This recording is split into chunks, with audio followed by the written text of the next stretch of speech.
Praise the Lord. இந்த புதிய மாதத்திற்கான தேவனுடைய வார்த்தை எரேமியா தீர்க்கதரிசியின் புஸ்தகம் 1வது அதிகாரம் 8வது வசனம். நீ அவர்களுக்கு பயப்பட வேண்டாம், உன்னை காக்கும்படிக்கு நான் உன்னுடனே இருக்கிறேன் என்று கர்த்தர் சொன்னார். உன்னை காக்கும்படிக்கு நான் உன்னோடு கூட இருக்கிறேன். இந்த 7வது மாதத்திலும் ஆண்டவர் வார்த்தைக்காய் காத்திருக்கிற நமக்கு ஆண்டவர் கொடுக்கிற அவருடைய ஜீவனுள்ள வல்லமையுள்ள ஒரு வார்த்தை, உன்னை காக்கும்படிக்கு நான் உன்னோடு கூட இருக்கிறேன்.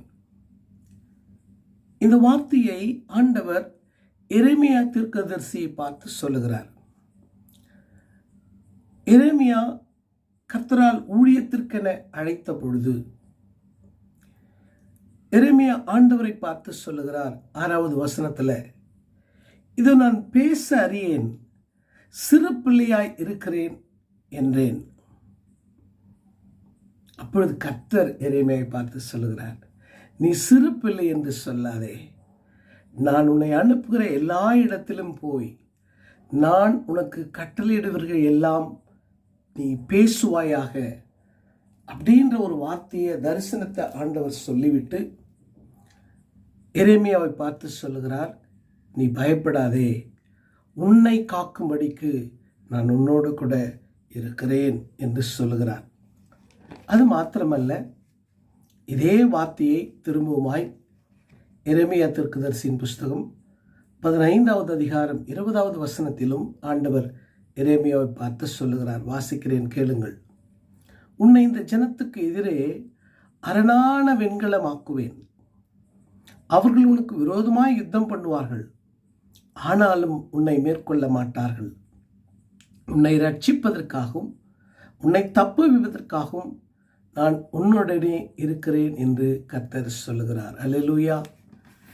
ஒரு வார்த்தையை ஆண்டவர் நம்மோடு கூட பேசுவாரானால் அதை குறைந்தது 2 அல்லது 3 முறை நம்மோடு கூட அவர் பல தருணங்களிலே தரிசனத்தின் மூலமாக, ஊழியர்கள் மூலமாக, பிரசங்கத்தின் வாயிலாக ஆண்டவர் நம்மோடு கூட பேசுவார்.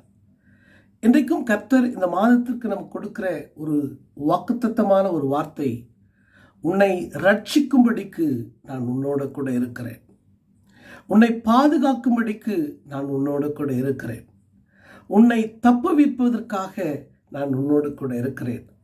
ஆனால் உனக்கு விரோதமாய் இந்த இஸ்ரவேல் ஜனம் காணப்படும், நீ அவர்களுக்கு ஒரு வெண்கல அலங்கலத்தை போல நான் உன்னை அவர்களுக்கு எதிராக உருவாக்குவேன், அவர்கள் உனக்கு விரோதமாய் யுத்தம் பண்ணுவார்கள், ஆனாலும் அவர்களால் உன்னை மேற்கொள்ள முடியாது என்று ஆண்டவர் சொல்லுகிறார்.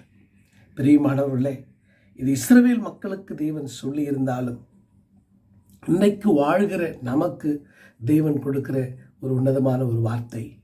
இன்னைக்கு நம்ம எல்லாருடைய வாழ்க்கையிலும் நாம் சற்று ஆராய்ந்து பார்க்கும் பொழுது ஏதோ ஒரு சூழ்நிலையில நமக்கு விரோதமாய் சத்துரு பல தந்திரமான காரியங்களை செய்து நம்முடைய மனதை, நம்முடைய உள்ளத்தை நோகடிக்கிற நிலையில நம்முடைய சந்தோஷத்தை குலைத்து போடுகிறவனாய் அவன் இருக்கிறான். நம்மை அழுத்தி நம்மை அழிக்க வேண்டும் என்று அவன் வகை தேடிக் கொண்டிருக்கிறான்.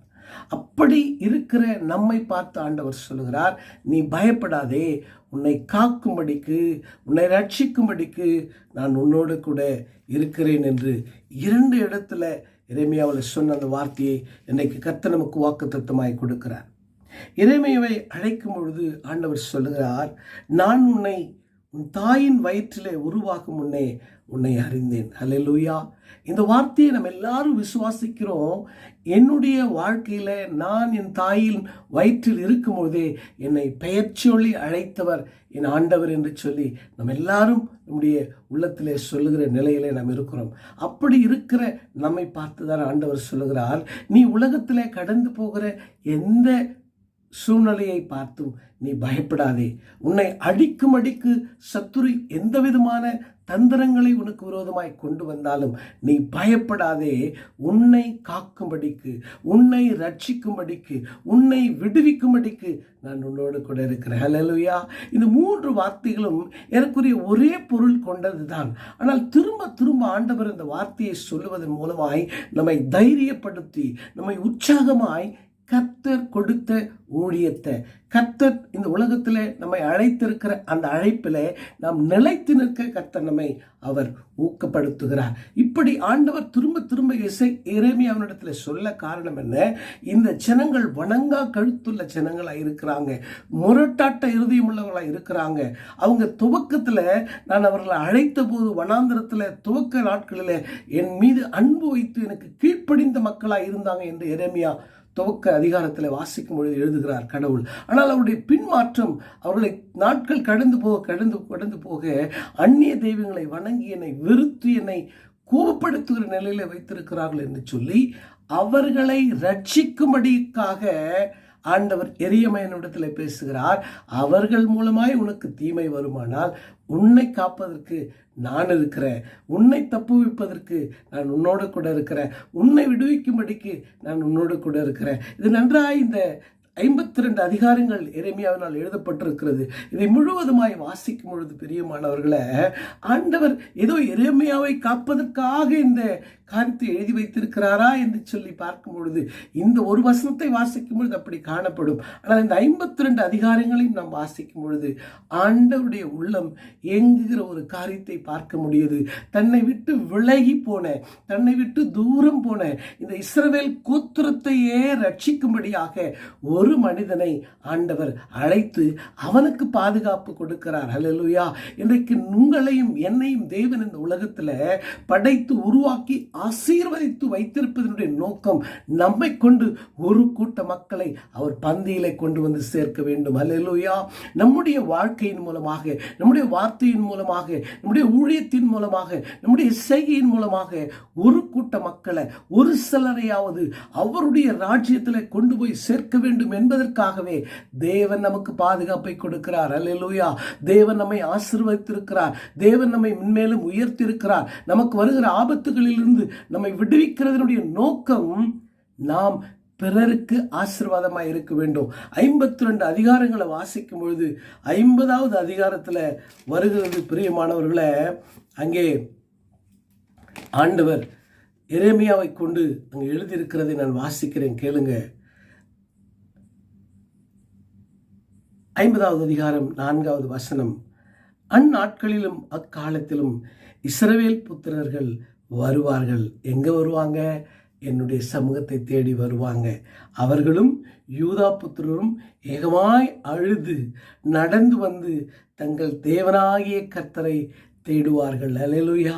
எரேமியாவை அழைத்து நான் உன்னோடு கூட இருக்கிறேன், நான் உன்னை விடுவிக்கும்படி இருக்கிறேன், உன்னை பாதுகாக்கும்படி இருக்கிறேன்னு சொல்லி ஆண்டவர் சொன்னதனுடைய நோக்கம், அந்த நோக்கத்தை ஆண்டவர் அநேக காரியங்களின் மூலமாக எரேமியா வார்த்தையை இந்த 50 அதிகாரங்களில் எழுதியிருக்கிறார். மனம் திரும்ப வேண்டும், நீங்கள் கர்த்தருக்கு கீழ்ப்படிய வேண்டும், கர்த்தரை தேட வேண்டும், இப்படி வார்த்தைகளை சொல்லிக்கொண்டே இருக்கிறார்.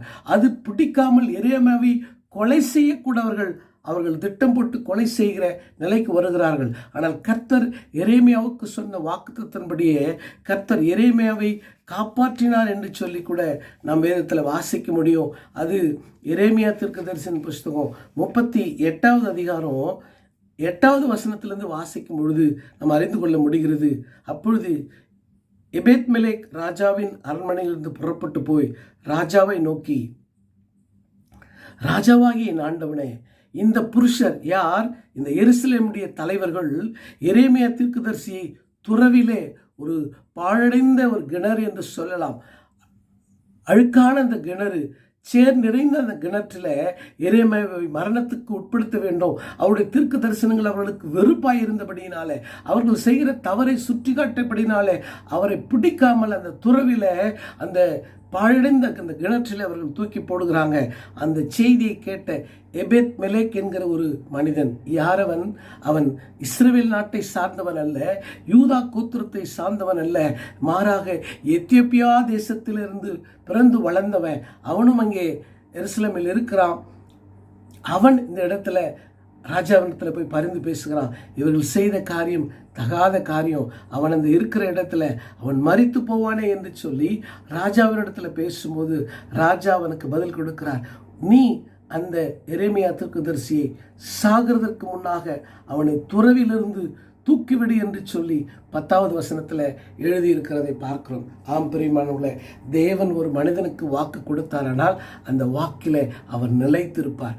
மனிதர்களாகி நாம் தாம் பல வேளைகளில் ஆண்டவருடைய சமூகத்தில் போய், அப்பா நான் இனி இப்படி இருப்பேன், இனி இந்த காரியத்தில் நான் இப்படி செயல்படுவேன் என்று பல முறை ஜெபித்து நம் விலகி போகிற நிலையில் இருக்கிறோம். ஆனால் நாம் ஆராதிக்கிற ஆண்டவர் என்றென்றைக்கும் மாறாதவராய் இருக்கிறார்.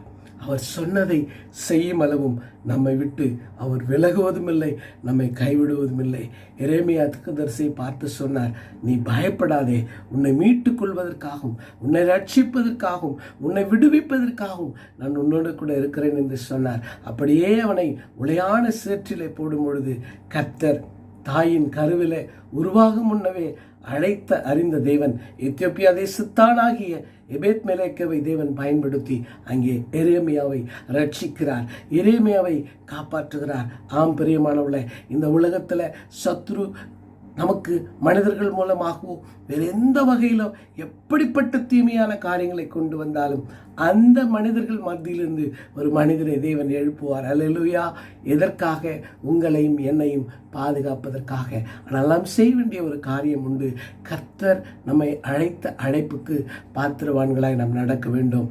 எரேமியா தொடக்கத்தில் அவன் பயப்படுகிறான், நான் சிறியவனாய் இருக்கிறேன் என்று சொல்லுகிறான். ஆனால் ஆண்டவருடைய வார்த்தையை கேட்ட பின்பு வேதத்தை நாம் ஆராய்ந்து பார்க்கும் பொழுது தைரியமாய் ராஜாக்களை பார்த்தும் மனிதர்களை பார்த்தும் தலைவர்களை பார்த்தும் தேவனுடைய வார்த்தையை மாறாமல் பேசுகிறதை பார்க்கிறோம். அவர்கள் தன்னை கொன்று போடுவார்கள், தன் பேசின காரியத்திற்கு அவர்கள் கோபப்படுவார்கள் என்று அறிந்த பொழுதிலும் கர்த்தர் சொன்ன வார்த்தைக்கு அப்படியே கீழ்ப்படிந்த மனிதனாக இருந்தான். ஆகவே அவனுடைய வாழ்க்கையில தீமை வந்த பொழுது கர்த்தர் அவனை பாதுகாக்க அற்புதமான காரியத்தை செய்தார் என்று பார்க்கிறோம். அது மாத்திரமல்ல, இந்த அழைப்பே பிரியமானவர்களே இந்த இஸ்ரவேல் மக்களை ரட்சிப்பதற்காக, இஸ்ரவேல் மக்களை ஆசீர்வதிப்பதற்காக, இஸ்ரவேல் மக்களை எப்படியாவது தன் பக்கம் திருப்பிக் கொள்ள வேண்டும் என்பதற்காக தேவன் எரேமியாவை பயன்படுத்தி தீர்க்க தரிசனமாய் சொல்லுகிறார். இந்த கடைசி நாட்களில் என்னுடைய ஜனங்கள் என்னை தேடி வருவார்கள், கர்த்தரை தேடுவார்கள் என்று கர்த்தர் சொல்லுகிறார். இது எரேமியா சொன்ன கடைசி தீர்க்க தரிசனம். இஸ்ரவேல் மக்கள் அப்போ சொல்லுவாங்களாம், மறக்கப்படாத நித்திய உடன்படிக்கையினால் நாம் கர்த்தரை சேர்ந்து கொள்வோம். ஹல்லேலூயா! இதுதான் கர்த்தர் வாஞ்சித்த காரியம். இதற்காக தான் கர்த்தர் எரேமியாவை அழைத்தார். அங்கே இஸ்ரவேல் மக்கள் சொல்றாங்க, மறக்கப்படாத நித்திய உடன்படிக்கையினால் நாம் கர்த்தரை சேர்ந்து கொள்வோம், வாருங்கள் என்று சீயோனுக்கு நேராய் தங்கள் முகங்களை திருப்பி சீயோனுக்கு போகிற வழி எதுவென்று கேட்டு விசாரிப்பார்கள். ஒரு காலத்தில் வழி விலகி போன இஸ்ரவேல் மக்கள் தீர்க்கதரிசி சொன்ன வார்த்தையின்படியே அவர்கள் கடைசி காலத்தில் 70 ஆண்டுகள் அவர்கள் பாபிலோனிலே அடிமைகளாய் இருந்த பொழுது கர்த்தர் சொன்ன எரேமியாவின் வார்த்தையின்படியே 70 ஆண்டுகள் முடிந்த பின்பு இப்படி கர்த்தரை தேடி வந்ததை பார்க்கிறோம். அதற்கு உதாரணம்தான் நெகேமியா, அதற்கு உதாரணம்தான் எஸ்ரா, அதற்கு உதாரணம்தான் தானியேல், அதற்கு உதாரணம்தான் மொர்தெகாய். இவர்கள் எல்லாரும் இந்த கடைசி காலத்தில் கர்த்தரை தேடுகிற மனிதர்களாக இருந்தாங்க. தினம் 3 வேளை ஜெபிக்கிற மனிதர்களாக இருந்தாங்க. எஸ்ரா வேதத்தில் ஞானவானாக இருந்தான், தேறின வேதபாரகனாக இருந்தான். நெகேமியா தன் தேசத்தை குறித்து வைராக்கியம் உள்ளவனாக இருந்தான். இது எல்லாம் எரேமியா தீர்க்கதரிசியின் மூலமாய் கடைசி நாட்களில் கர்த்தர் சொன்ன வார்த்தையின்படியே ஒரு கூட்ட மக்கள் எழும்பி வந்து கர்த்தருடைய பிள்ளைகளாய் மாறி போனாங்க.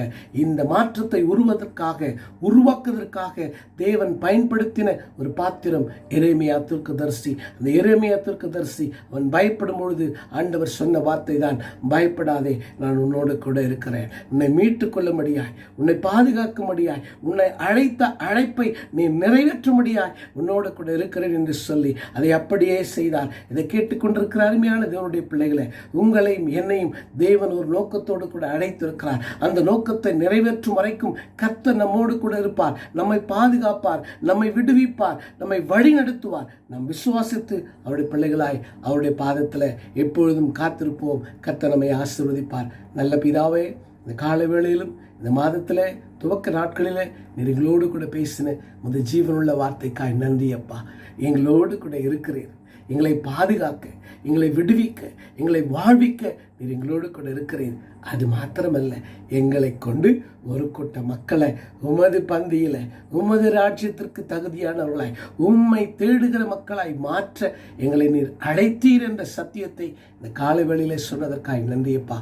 அதற்கு தகுதியுள்ளவர்களாய் உண்மையுள்ளவர்களாய் நாங்கள் எப்பொழுதும் மூக்குமாய் நடந்திட கர்த்தர் எங்களுக்கு கிருபையும் தெய்வ தயவையும் ஆசீர்வாதங்களையும் கட்டளையிடுவீராக.